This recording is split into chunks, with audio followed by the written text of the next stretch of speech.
नमस्ते विद्यार्थी मित्रांनो. एलोक्वन्स स्पर्धा परीक्षा इंग्लिशच्या यूट्यूब चॅनलमध्ये तुमच्या सगळ्यांचं स्वागत. आपल्या सगळ्यांना माहीतच आहे की करोना रोगाच्या पार्श्वभूमीवर आपण सगळ्यांनी घरी बसायचा, घरी राहायचा निर्णय घेतला आहे आणि तो खरंच खूप स्तुत्य आणि स्वागतार्ह आहे. आपल्या स्वतःसाठी, समाजासाठी आणि पर्यायाने देशासाठी खूप महत्त्वाचं आहे. पण आपण जरी थांबलो तरी आपल्याला ज्ञानाची भूक थांबवता येत नाही किंवा शिक्षण थांबवता येत नाही. हाच विचार डोक्यात घेऊन मी ठरवलंय की मी तुमच्यासमोर तुमच्यासाठी यूट्यूबवर काही स्पेशल व्हिडिओज अपलोड करेन. मला आशा आहे की ते तुम्हाला मार्गदर्शक ठरतील आणि उपयोगाचे ठरतील, पर्टिक्युलर स्पर्धा परीक्षा इंग्लिशच्या दृष्टीने. तर यातलाच पहिला व्हिडिओ आज मी तुमच्यासमोर सादर करत आहे. हा व्हिडिओ व्होकॅब्युलरी या टॉपिकवर आधारित आहे. त्याला मी वेगळं नाव दिलं आहे, fun with the words. Yes, fun with the words. तो व्होकॅब्युलरी हा स्पर्धा परीक्षेच्या दृष्टीने सगळ्यात महत्त्वाचा टॉपिक आहे आणि बऱ्याचशा विद्यार्थ्यांना तो कठीण जातो. एकतर तो पाठ करावा लागतो किंवा त्याच्याबद्दल अशी काहीतरी आपल्याला माहीत पाहिजे, त्याच्याबद्दलची प्रॅक्टिस पाहिजे की जो एकदम डोक्यात बसेल.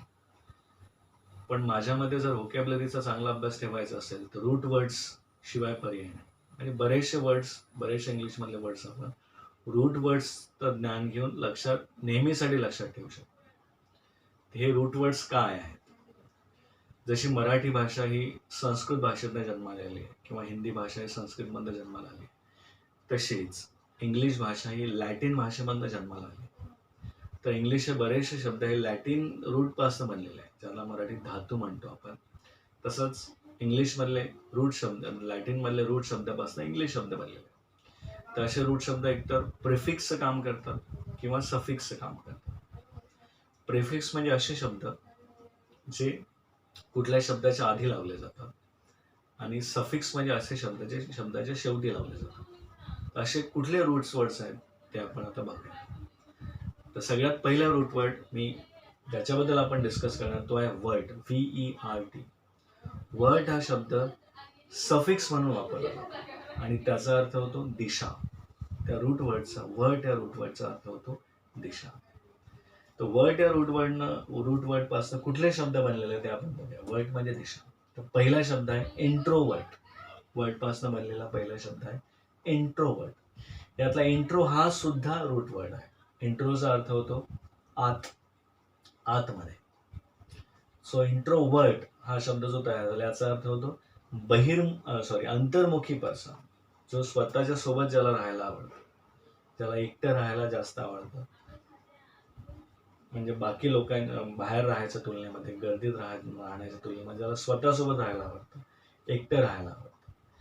म्हणजेच इंट्रोवर्ट हा असा व्यक्ती असतो, one who likes to be with himself और हरसेल्फ. म्हणजेच मराठीत अशा व्यक्तीला अंतर्मुखी व्यक्ती म्हणतात. इंट्रोवर्ट हा एक नाऊन आहे. अंतर्मुखी पर्सन म्हणजेच इंट्रोवर्ट. इंट्रोवर्ट म्हणजे असा व्यक्ती, the person who likes to be himself. Vert हा रूट वर्ड असलेला दुसरा शब्द आहे एक्स्ट्रोवर्ट. एक्स्ट्रोवर्ट म्हणजेच एक्स्ट्रो हा सुद्धा एक रूट वर्ड आहे. एक्स्टर हा एक रूट वर्ड आहे लॅटिनमधला. एक्स्टर म्हणजे बाहेर.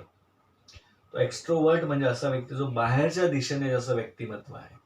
म्हणजे ज्याला स्वतःसोबत जास्त एकटं राहायला आवडत नाही, तर लोकांमध्ये राहायला जास्त आवडतं, बाहेर राहायला आवडतं. स्वतःमध्ये एकट्यामध्ये असताना तो बोर होतो. अशा व्यक्तीला म्हणतात एक्स्ट्रोवर्ट. एक्स्टर आणि वर्ट या दोन रूट पासून बनलेला शब्द आहे एक्स्ट्रोवर्ट, बहिर्मुखी. हा सुद्धा नाऊन आहे. इंट्रोवर्टचा एक्झॅक्टली अपोजिट, विरोधार्थी शब्द म्हणजेच extrovert. Exactly opposite word. Vert याच रूटचा तिसरा वर्ड आहे ॲम्बिवर्ट. हा सुद्धा नाऊन आहे. ॲम्बी हा एक रूट वर्ड आहे ज्याचा अर्थ होतो दोन, बोथ. ॲम्बीचा अर्थ होतो बोथ. ॲम्बिवर्टचा अर्थ जो दोन्ही दिशेने राहतो. म्हणजेच एक्स्ट्रोवर्ट आणि इंट्रोवर्ट दोघांचे मिक्सचर ज्याच्या व्यक्तिमत्वामध्ये आहे असा व्यक्ती म्हणजेच ॲम्बिवर्ट. ज्याला बाहेर सुद्धा राहायला तेवढाच तो एन्जॉय करतो, बाहेर सुद्धा तेवढाच एन्जॉय करतो आणि स्वतःसोबत राहताना सुद्धा तो हॅपी असतो किंवा एकटं राहताना सुद्धा हॅपी असतो.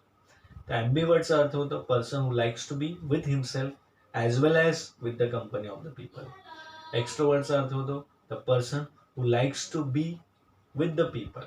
ही gets bore being with himself or being alone. अंतर्मुखी म्हणजेच इंट्रोवर्ट, बहिर्मुखी म्हणजेच एक्स्ट्रोवर्ट, आणि दोन्हीकडे जो राहतो त्याला म्हणतात ॲम्बिवर्ट. आता ॲम्बिवर्ट मध्ये अजून एक रूट वर्ड आपल्याला, तो आहे ॲम्बी, ज्याचा अर्थ मी तुम्हाला सांगितला बोथ, दोन्ही. ॲम्बीचा अर्थ होतो दोन्ही. आता ॲम्बिवर्ट पासून अजून एक शब्द आपल्याकडे, ॲम्बी हा root word, ॲम्बिडेक्स्ट्रस.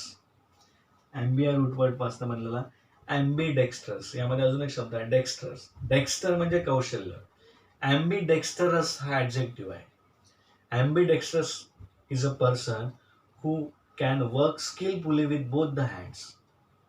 Ambidextrous is a person who can work skillfully with both the hands. दोन्ही हाताने काम करू शकतो अशा व्यक्तीला म्हणतात ॲम्बिडेक्स्ट्रस.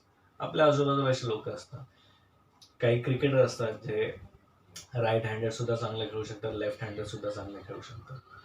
काही व्यक्ती दोन्ही हाताने लिहू शकतात, उजव्या हाताने तेवढ्याच कौशल्याने लिहू शकतात, डाव्या हाताने तेवढ्याच कौशल्याने लिहू शकतात. अशी व्यक्ती आठवते तुम्हाला?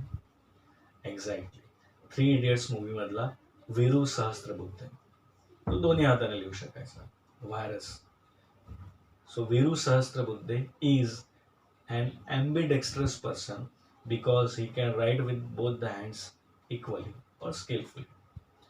So ambidextrous is a person who can work with both his hands equally or skillfully.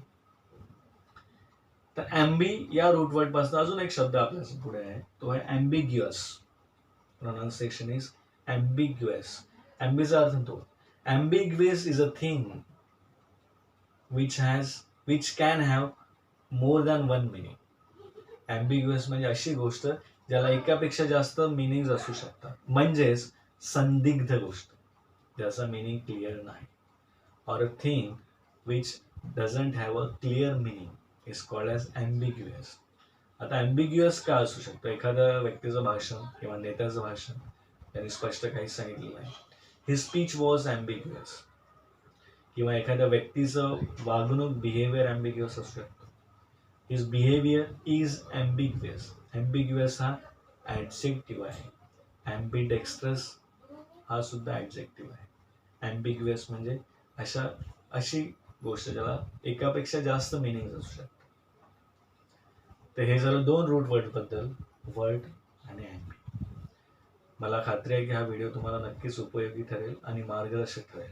असेच व्हिडिओ घेऊन मी तुमच्यासमोर येत राहील. तोपर्यंत thank you. Have a nice day.